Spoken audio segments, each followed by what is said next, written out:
चलिए so start करते हैं आपका एक नया सेशन। एंड प्रीवियस सेशन में हमने कॉमन साइज किसके बारे में देखा था, बैलेंस शीट के बारे में देखा था। नाउ उसी तरीके से अब हम बात करेंगे कॉमन साइज इनकम स्टेटमेंट के बारे में। करेक्ट। तो जैसा आप लोगों ने कॉमन साइज बैलेंस शीट में परसेंटेज निकाला सीखा था ना बैलेंस शीट का, वैसा ही काम यहाँ भी करना है। बस अब फर्क इतना है कि अब फॉर्मेट आपका प्रॉफिट एंड लॉस अकाउंट का रहेगा। तो प्रॉफिट एंड लॉस अकाउंट का फॉर्मेट मैं आपके साथ ऑलरेडी पहले ही डिस्कस कर चुका हूँ, बट स्टिल एक बार कॉमन साइज स्टेटमेंट बनाते समय कैसे फॉर्मेट करना है उसके ऊपर चर्चा कर लेते हैं। तो सबसे पहला कॉलम मैं बना लेता हूँ आपके साथ पर्टिकुलर का। करेक्ट। पहला कॉलम किसके लिए बन गया आपका, पर्टिकुलर का कॉलम बन गया। देन पर्टिकुलर के बाद हम लोग आगे बना लेंगे आपका अमाउंट के कॉलम। अब यहां पर भी आप लोगों को दो अलग अलग कंपनियों का बैलेंस देगा। करेक्ट। तो दो अलग अलग कंपनियों का क्या देगा, बैलेंस आपको देगा। ठीक है। तो यहां पर आप लोगों को कोई भी कंपनी का नाम दे सकता है। तो पर्टिकुलर के बाद ये दो कंपनियों का कॉलम के लिए हो गया, और ये दो कॉलम बाद में किसके लिए, परसेंटेज के लिए। करेक्ट। अच्छा, इसी को हम लोग क्या बोलते हैं, एब्सोल्यूट अमाउंट। ये भी नाम से आप जान सकते हो। आप जैसा बैलेंस शीट में भी आप चाहो तो इसको एब्सोल्यूट वैल्यू बोल सकते थे, और यहां पर हम लोग क्या लिखते हैं, परसेंटेज में वैल्यूज लिखते हैं। ये दो कॉलम किसके लिए होता है, कॉमन साइज जो वैल्यू है वो आती है परसेंटेज टर्म्स में। करेक्ट। कॉमन साइज वैल्यू आती है, और यहां पर एब्सोल्यूट वैल्यू आती है। एब्सोल्यूट वैल्यूज मतलब होता है रुपीज में, और कॉमन साइज वैल्यू काय में होती है, परसेंटेज में। तो ये रुपीज का कॉलम आ गया आपका, और ये परसेंटेज का कॉलम। अब यहां हो सकता है आपको ईयर दिया जाए, या हो सकता है कंपनी का नाम दिया जाए। तो नाम या ईयर, बट दो डेटा दिया रहेगा अलग अलग। अब इनकम स्टेटमेंट कैसे बनता है, तो इसका फॉर्मेट है सबसे पहले revenue from operation. Revenue from operation. तो रेवेन्यू फ्रॉम ऑपरेशन मतलब कि कितना आपको इनकम जनरेट होता है। करेक्ट। दूसरा, इसमें हमारे पास अगर कोई अदर इनकम है, रेवेन्यू फ्रॉम ऑपरेशन को हम सेल भी बोलते हैं, सेल। और आपने ओपी पूरा फुल फॉर्म लिखना है आपने, रेवेन्यू फ्रॉम ऑपरेशन, जिसका मतलब क्या होता है, सेल। जो हम हमारे बिजनेस में जो सामान वगैरह सेल करते हैं वो। उसके अलावा अदर इनकम, उसके अलावा दूसरा हेड क्या है हमारे पास, अदर इनकम। करेक्ट। इसको जब हम जोड़ देंगे तो हमें दोनों को टोटल करने के बाद पता चलती है टोटल इनकम। दोनों की टोटल ऐड करने के बाद हमें टोटल कितनी मिलती है, टोटल इनकम। राइट। देन उसके अलावा अगर मैं अगली बात करूं तो नेक्स्ट हमारे पास टोटल इनकम के बाद अगला हेड जो आ जाता है वो है एक्सपेंसेस के लिए। ये तो इनकम की बात हो गई। अब इस टोटल इनकम में से हम लोग खर्चे माइनस करना शुरू करेंगे। राइट। यहां से क्या लेस होने शुरू हो जाते हैं, हमारे खर्चे, एक्सपेंसेस। तो एक्सपेंसेस के अंदर ये क्या था, आपका इनकम से रिलेटेड हेड थे। और एक्सपेंसेस के अंदर अब क्या क्या आ जाएगा आप लोगों का, तो सबसे पहले आ जाएगा आपका कॉस्ट ऑफ मटेरियल। क्या आ जाएगा आप लोगों का, cost of material consumed. Cost of material consumed. उसके अलावा परचेस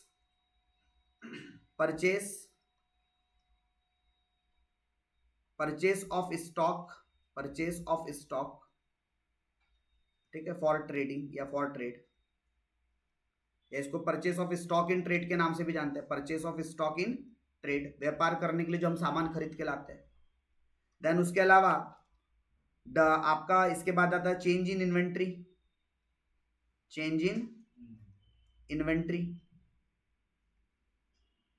देन उसके अलावा आपका आ जाता है employee benefit cost, employee benefit cost. Then employee benefit cost के बाद आपके अगले खर्चे आ जाते हैं फाइनेंस से संबंधित, जिसको हम क्या बोलते हैं, फाइनेंस कॉस्ट। करेक्ट। फिर उसके अलावा हमारा अगला जो खर्चा होता है वो होता है depreciation and amortisation, depreciation and amortisation. और उसके अलावा नेक्स्ट जो खर्चा होता है वो है हमारे अदर एक्सपेंसेस, अदर एक्सपेंसेस। तो ये हमारे सारे खर्चे हैं। तो खर्चों की भी हम क्या कर लेंगे, टोटल मार देंगे, तो हमें क्या पता चल जाएगा, टोटल एक्सपेंसेस। जिस तरीके से हमने टोटल इनकम निकाला था वैसे हम क्या भी निकाल सकते हैं, टोटल एक्सपेंसेस। और जैसे मुझे टोटल इनकम और टोटल एक्सपेंसेस पता चल जाएगा, राइट, तो टोटल एक्सपेंसेस के बाद हम हमारा क्या निकाल सकते हैं, प्रॉफिट कैलकुलेट कर सकते हैं। और इसको बोलते हैं प्रॉफिट बिफोर टैक्स। सर कैसे निकलेगा profit before tax? Total income में से टोटल एक्सपेंसेस को क्या कर दो, माइनस कर दो। प्रॉफिट कभी भी कैसे निकलता है? इनकम में से एक्सपेंसेस को माइनस करके प्रॉफिट निकलता है। तो टोटल इनकम में से टोटल एक्सपेंसेस को माइनस कर दो तो क्या मिल जाएगा आपको? प्रॉफिट वगैरह मिल जाएगा। एंड उसके अलावा फिर लास्ट चीज इसमें से टैक्स माइनस कर देना, तो आपको क्या पता चल जाएगा? Profit after tax. Profit after tax. तो ये एक आप लोगों का क्या हो गया? फॉर्मेट हो गया, राइट। प्रॉफिट आफ्टर टैक्स कैसे निकला? पीबीटी में से, पीबीटी मतलब प्रॉफिट बिफोर टैक्स, उसमें से टैक्स की अमाउंट को माइनस कर दिया तो प्रॉफिट आफ्टर टैक्स आ गया। तो ये हमारे पास क्या था? फॉर्मेट। किससे रिलेटेड फॉर्मेट है हमारा? ये इनकम स्टेटमेंट से रिलेटेड है, कॉमन साइज इनकम स्टेटमेंट। इसमें जो शुरुआत के 2 कॉलम है ना, इसकी value most of the time आपको कहां दी रहेंगी?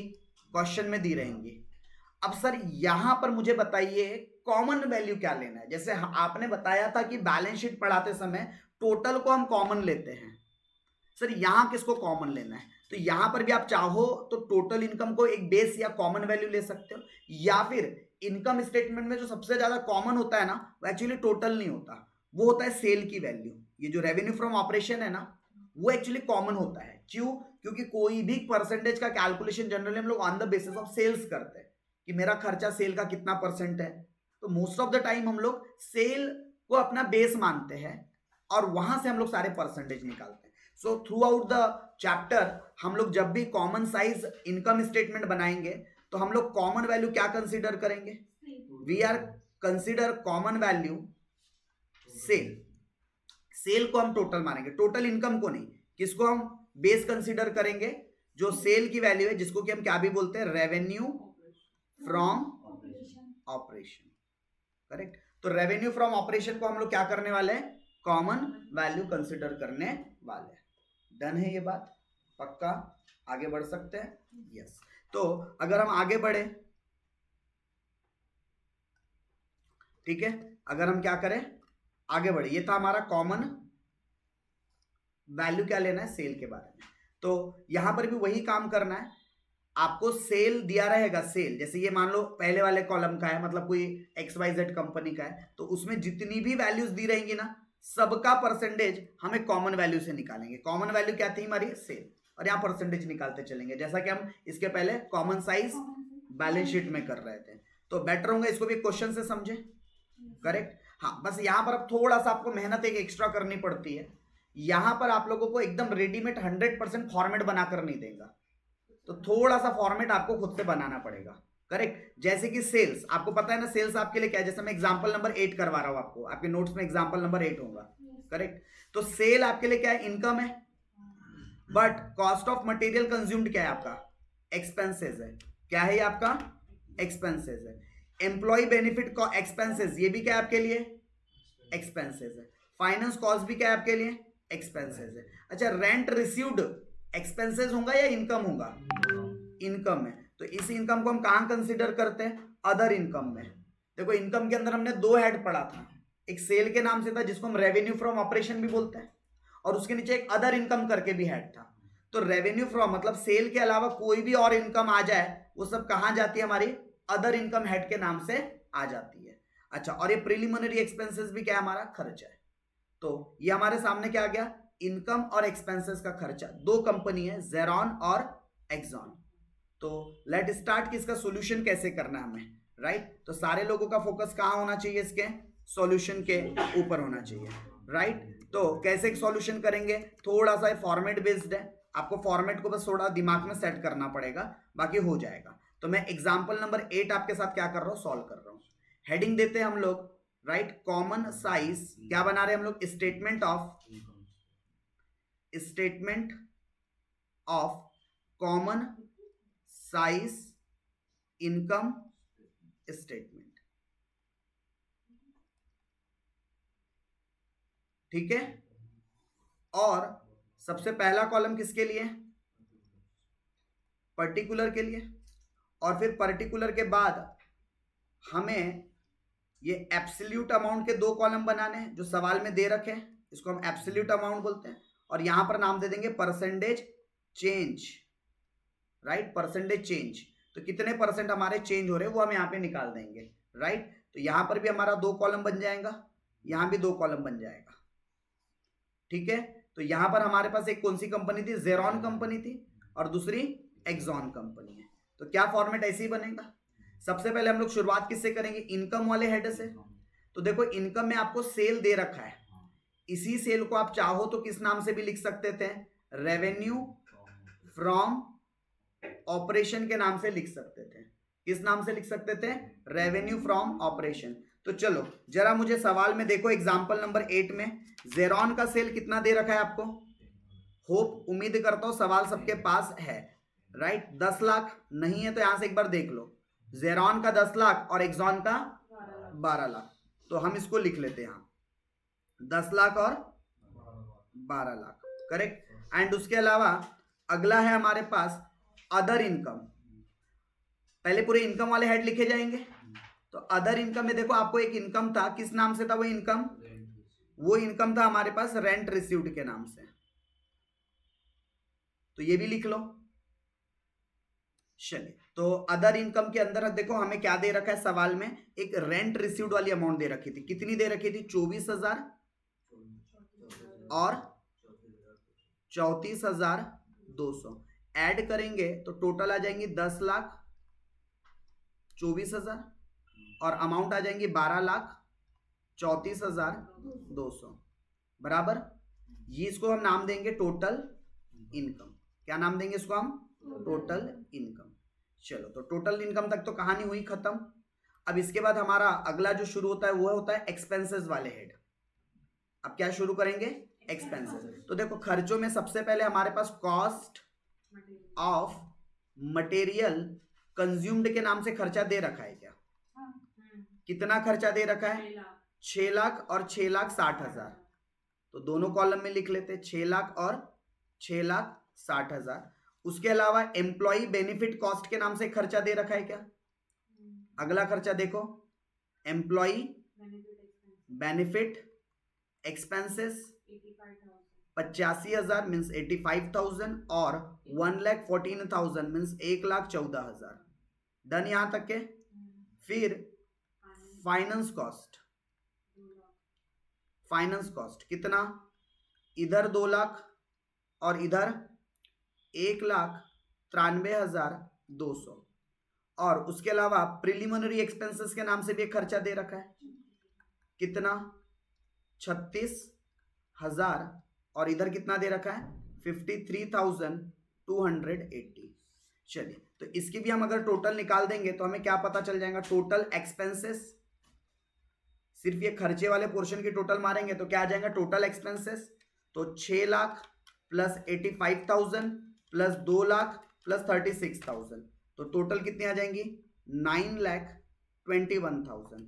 और 6,60,000 प्लस 1,14,000 प्लस 1,93,200 और 53,280, तो कितना आ जाएगा 10,20,480। 10,20,480। तो ये क्या था आपका टोटल एक्सपेंसेस। तो टोटल इनकम में से टोटल एक्सपेंसेस को माइनस करेंगे तो क्या आ जाएगा नेट प्रॉफिट, या इसी को हम प्रॉफिट बिफोर टैक्स भी बोलते हैं। क्योंकि आपको सवाल में कहीं पर भी टैक्स के बारे में जानकारी है क्या, नहीं है, तो इग्नोर करो। यही आपका क्या कहलाएगा, नेट प्रॉफिट। इसी को आप क्या भी बोल सकते थे, प्रॉफिट बिफोर टैक्स, ठीक है। यस, ब्रैकेट में चाहो तो लिख सकते हो पीएल। तो ये पीएल कैसे निकलेगा आपका, तो टोटल इनकम में से आपको टोटल एक्सपेंसेस को क्या करना पड़ेगा, माइनस। तो कीजिए 10,24,000 में से 9,21,000 को माइनस, कितना आ जाएगा 1,03,000। और 12,34,000 में से माइनस कीजिए 10, 20, 480, तो 2,13,520। डन। तो ये नेट प्रॉफिट तक हम पहुंच गए। अब बस परसेंटेज निकालने का काम करना है। तो हम जेरॉन का परसेंटेज टर्म में वैल्यू निकाल देंगे, फिर एक्सॉन का भी परसेंटेज टर्म में वैल्यू निकाल देंगे। तो अब कॉमन वैल्यू क्या लेना है, तो मैंने कहा कि हम कॉमन वैल्यू बेस लेंगे अपना सेल को। तो हमारा बेस क्या है, सेल। तो सेल का पहले मैं पूरे जेरॉन के लिए जितना भी कैलकुलेशन करूंगा तो बेस में 10 लाख को कंसिडर करना है। तो 10 lakh divided by 10 lakh into 100, कितना परसेंट आएगा 100%। देन उसके बाद 24,000 डिवाइडेड बाई 10 लाख इंटू 100 तो कितना आ जाएगा 2.4 राइट, और इन दोनों को जोड़ देंगे तो 102.4। वैसे इधर भी आ जाओ, फिर 6 लाख को अगर 10 लाख से डिवाइड करेंगे तो 60%। फिर अगर हम लोग 85,000 डिवाइडेड बाय 10 लाख करेंगे तो 8.5%।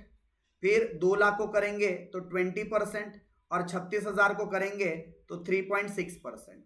करेक्ट, और ये 9,21,000 को भी करेंगे तो 92.10% बराबर। तो हमारा अगर बात करूं, ये इनकम का परसेंटेज आ गया और ये एक्सपेंसेस का आ गया, तो प्रॉफिट भी यहां पर जब आप करोगे तो ये 10.30% आ जाएगा। कितना आ जाएगा 10.30%। करके देख लीजिएगा, 1,03,000 डिवाइडेड बाय 10 लाख। तो ये समझ में आया कैसे निकालें। सारी वैल्यू को हम क्या कर रहे हैं, 10 लाख से डिवाइड करके परसेंटेज निकाल रहे हैं। चलिए, इसके बाद अब एक्सॉन के लिए भी करते हैं। तो एक्सॉन के लिए हमारा कॉमन बेस वैल्यू क्या है, ये 12 लाख। तो 12 lakh divided by 12 lakh into 100 कितना परसेंट आ जाएगा 100। फिर उसके बाद 34,200 डिवाइडेड बाई 12 लाख इंटू 100 तो कितना आ जाएगा 2.85। तो इसकी टोटल कितनी आ जाएंगी 102.85। एंड उसी तरीके से आगे बढ़ेंगे, 6,60,000 डिवाइडेड बाई 12 लाख इंटू 100 तो कितना आ जाएगा 55। फिर 1,14,000 डिवाइडेड बाई 12 लाख इंटू 100 तो कितना आ जाएगा 9.5। फिर उसके अलावा 1,93,200 डिवाइडेड बाई 12 लाख इंटू 100 तो कितना आ जाएगा 16.1। फिर उसके बाद 53,280 डिवाइडेड बाई 12 लाख इंटू 100 तो कितना आ जाएगा 4.44। और उसके बाद 102,0480 मतलब 10,20,480 डिवाइडेड बाई 12 लाख इंटू 100 तो कितना आ जाएगा 85.04। करेक्ट, और लास्ट था 2,13,520 डिवाइडेड बाई 12 लाख इंटू 100 तो कितना आ जाएगा 17.79 राइट, 17.79। तो ये आपका क्या निकल गया, तो ये अप्रोक्सीमेट आपका ये कॉमन साइज स्टेटमेंट बन गया, कॉमन साइज इनकम स्टेटमेंट बन गया। तो समझ में आया कॉमन साइज भी कैसे बना है। लास्ट में टोटल एक्सपेंस में से टोटल इनकम डिवाइड करके फिर इनटू 100 करना है। चलिए देखो, अब मैं यहां पर एक बार पूरा सॉल्यूशन रिकॉल कर दूं आपको। टोटल इनकम कैसे निकाला हमने, दिस यानी इनको ऐड किया, टोटल इनकम आ गया। ठीक है, तो होप टोटल इनकम कैसे है सभी को क्लियर है। फिर टोटल एक्सपेंसेस कैसे निकाले हमने, तो ये टोटल खर्चों को जोड़ दिया, ये आ गया। और सर नेट प्रॉफिट कैसे निकाला हमने, तो नेट प्रॉफिट हमारा या प्रॉफिट बिफोर टैक्स हमारा निकलता है इनकम माइनस एक्सपेंसेस। मतलब इस ए की टोटल में से इस बी की टोटल को माइनस किया हमने, ए माइनस बी। मतलब 10,24,000 से 9,21,000 को माइनस किया तो 1,03,000 आया। सेम यहाँ पर 12,34,200 में से 10,20,480 को माइनस किया तो 2,13,520 रुपए आ गया। डन। तो क्या पता चल गया हमें, नेट प्रॉफिट पता चल गया। उसके अलावा अब बात आती कि परसेंटेज कैसे निकाला, तो हर एक वैल्यू को जो भी कॉमन बेस है उससे डिवाइड करते जा रहा हूं। जैसे यहां पर 1,03,000 था तो 1,03,000 डिवाइडेड बाई 10 लाख इंटू 100 तो ये आ गया था। सेम चीज यहां पर 2,13,520 को डिवाइड किया था 12 लाख से इंटू 100 तो ये आया था।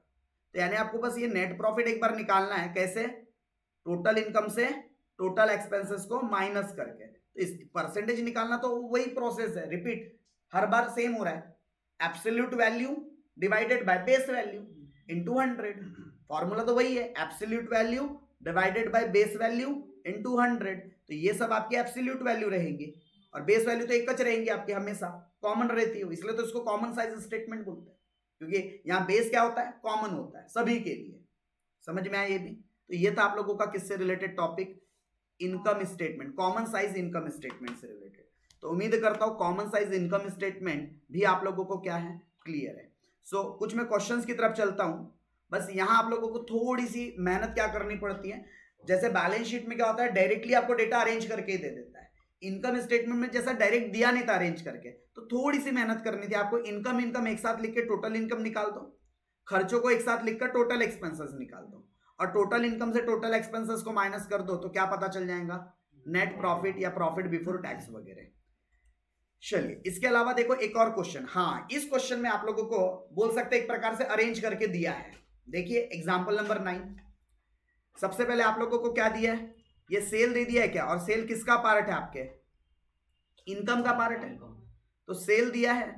Profit on sale of machinery भी दिया है, तो ये जो profit on sale of machinery ना, यही आपका अदर इनकम के अंदर आता है। अपन दूसरे नंबर पे अदर इनकम लिखते हैं, तो अदर इनकम लिखने का और ब्रैकेट में profit on sale of machinery, और ये दोनों की मिलाकर टोटल दे दिया आपको, मतलब टोटल इनकम भी दे दिया उसने निकाल के। फिर उसके बाद खर्चे शुरू किए, तो खर्चे में परचेज दे दिया, इंटरेस्ट पेड दे दिया, डायरेक्टर फीस दे दिया, इंटरेस्ट दे दिया, और ये 400 जो दिया है ना, ये क्या है आपका टोटल एक्सपेंसेस। चलो तो आपको टोटल इनकम भी पता है, टोटल एक्सपेंसेस भी पता है, तो क्या डायरेक्टली नेट प्रॉफिट निकल सकता है क्या, कैसे, 520 में से 400 माइनस करेंगे 120, और 715 में से 610 माइनस करेंगे 105, और इधर अब आगे 2 कॉलम बढ़ाकर अपन क्या भी निकाल सकते हैं, अपना परसेंटेज भी निकाल सकते हैं। तो मुझे बताओ कॉमन क्या लूंगा, 500, 2017 के लिए मेरा कॉमन बेस क्या बन जाएगा 500, तो 500 डिवाइडेड बाई 500 इंटू 100 कितना आ गया 100, फिर 20 डिवाइडेड बाई 500 इंटू 100 तो कितना आ जाएगा 4, और दोनों 520 डिवाइडेड बाई 500 इंटू 100 तो कितना आ जाएगा 104। जनरली उसकी टोटल ही आती है, राइट, तो आप डायरेक्ट टोटल मार के भी लिख सकते थे या वैल्यू से भी निकाल सकते थे। फिर था 325 डिवाइडेड बाई 500 इंटू 100 तो कितना आ जाएगा 65। सेम चीज 20 डिवाइडेड बाई 500 इंटू 100 तो कितना आ जाएगा 4।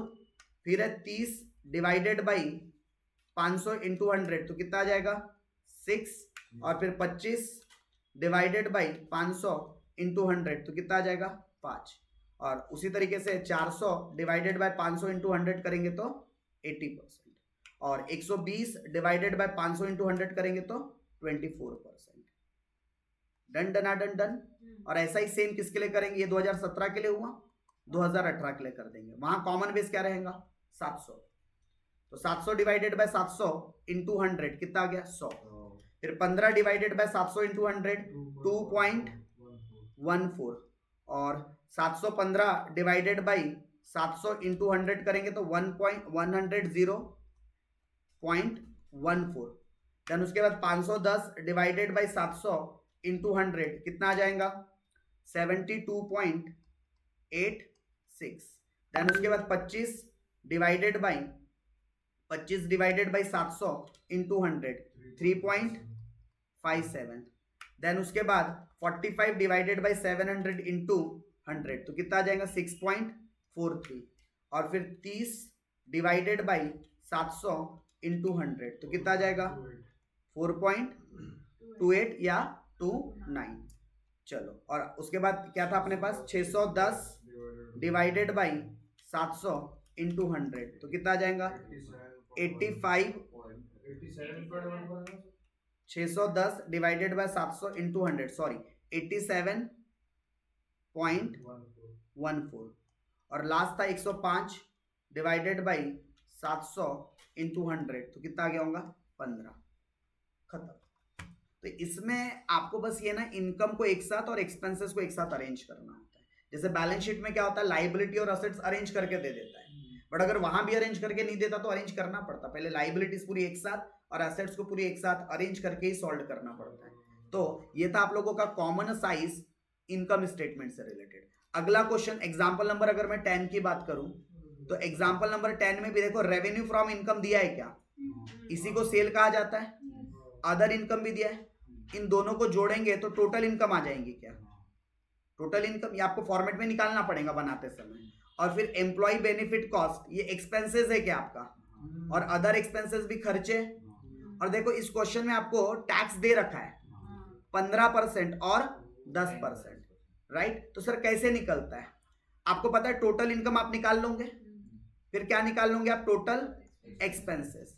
तो टोटल इनकम में से टोटल एक्सपेंसेस को माइनस करते हैं तो क्या मिलता है प्रॉफिट बिफोर टैक्स, क्या मिलता है प्रॉफिट बिफोर।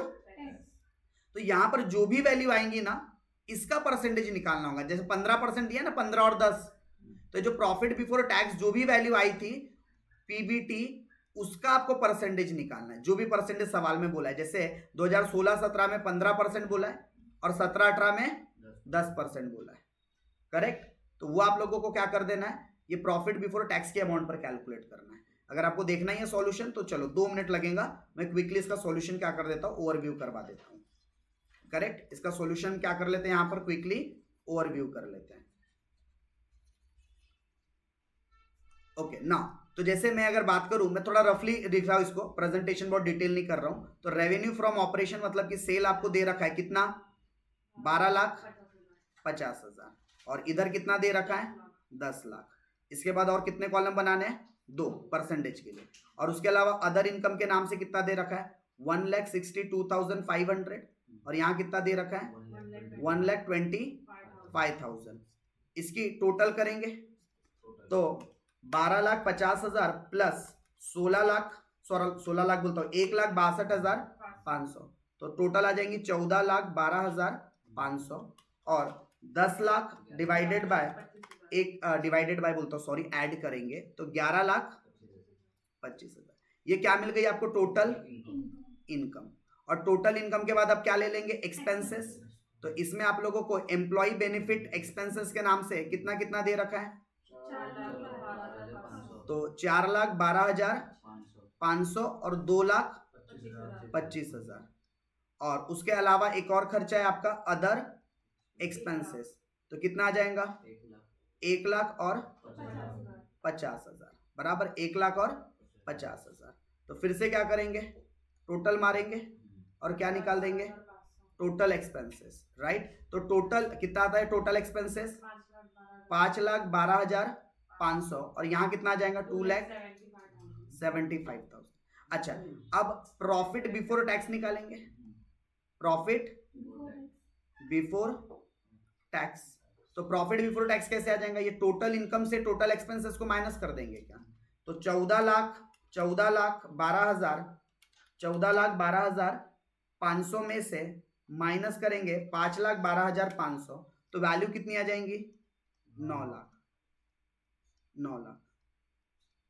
ठीक है, प्रॉफिट बिफोर टैक्स कितना आ गया, 9 लाख, डन। और इसमें से फिर क्या माइनस करना था, टैक्स। तो टैक्स कितना परसेंट बोला है, 15, तो इस 9 लाख का 15% निकालना है आपको। ये जो प्रॉफिट बिफोर टैक्स वाली जो अमाउंट आती है ना, तो हमेशा याद रखना टैक्स किस पर निकलेगा, पीबीटी पर। हाँ, अगर सर टैक्स की अमाउंट ही दे दी तो फिर टेंशन ही नहीं है, सीधा लिख दो। बट अगर परसेंटेज दिया है तो जो प्रॉफिट बिफोर टैक्स है उस पर आपको निकालना है। तो 9 लाख का 15% कितना होगा, 13,50,000, सॉरी 13,50,000 बोलता हूँ, 1,35,000, करेक्ट। और अब माइनस कर दो तो क्या निकल जाएगा, प्रॉफिट आफ्टर टैक्स। ठीक है, तो माइनस कर देंगे तो बैलेंस बचेगा 7,65,000। और ऐसा इसके लिए भी कर देंगे। इधर आपके पास टोटल थी 11,25,000, उसमें से माइनस करेंगे 2,75,000, तो 8.5 लाख का बैलेंस आएगा। कितना बैलेंस आएगा, 8.5 लाख का। और 8.5 लाख का कितना परसेंट टैक्स लगेगा, यहां पर देखो परसेंटेज दिया 10, तो इसका 10% कितना होता है, 85,000। कितना होता है, 85,000, डन। तो 8,50,000 में से 85,000 माइनस करेंगे तो 7,65,000 आ जाएगा, बन गया ये। अब इसके बाद क्या करना था आपको, परसेंटेज ही निकालना है क्या, और परसेंटेज के लिए आपका कॉमन बेस क्या रहेगा, ये 12,50 और 10 लाख, तो सिर्फ परसेंटेज निकालना है क्या, वो हो जाएगा। यस, तो ये भी क्वेश्चन आप क्या करोगे, एज अ होमवर्क ट्राई करना है आपको, राइट। देन उसके अलावा नेक्स्ट अगर बात करूं, from the following particular of Sun Pharma, एक और क्वेश्चन दिया हुआ है। लेकिन अब यहां पर आप एक बात नोटिस करोगे ना, तो यहां आपको डायरेक्ट अमाउंट नहीं दी है। देखो रेवेन्यू फ्रॉम ऑपरेशन की तो डायरेक्ट अमाउंट दी है, लेकिन बाकी जो डेटा है ना वो आपको कैसे दे रखा है, आपको बाकी डेटा उन्होंने दे रखा है परसेंटेज टर्म में। जैसे कि आपको कॉस्ट ऑफ मटेरियल कंज्यूम का अमाउंट नहीं बता रहा है, लेकिन अमाउंट निकालने की हिंट तो दे दिया ना, 60% ऑफ रेवेन्यू फ्रॉम ऑपरेशन, यानी 10 लाख का 60% निकालो, इसकी अमाउंट आ जाएंगी। समझा क्या करना है इसमें, तो इसको भी एक बार आप लोग क्या करो, एज अ होमवर्क के तौर पे ट्राई करो। और उसके अलावा फिर यहां से हम लोग जो नेक्स्ट टॉपिक स्टार्ट करेंगे, यहां हमारा कॉमन साइज इनकम स्टेटमेंट में क्या होता है, कंप्लीट। इसके बाद जब हम नेक्स्ट सेशन में बैठेंगे, नेक्स्ट क्लास में जब हम पढ़ेंगे, तो हम लोग नेक्स्ट टॉपिक डिस्कस करेंगे, वो होगा हमारा कंपैरेटिव स्टेटमेंट्स।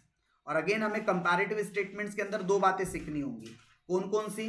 एक आपकी बैलेंस शीट से रिलेटेड और एक आप लोगों की प्रॉफिट एंड लॉस से रिलेटेड। तो इस सेशन को यहीं पर क्या करते हैं, एंड करते हैं, राइट। चलो मिलते हैं नेक्स्ट सेशन में। सर इसकी पीडीएफ भेज दूंगा अभी।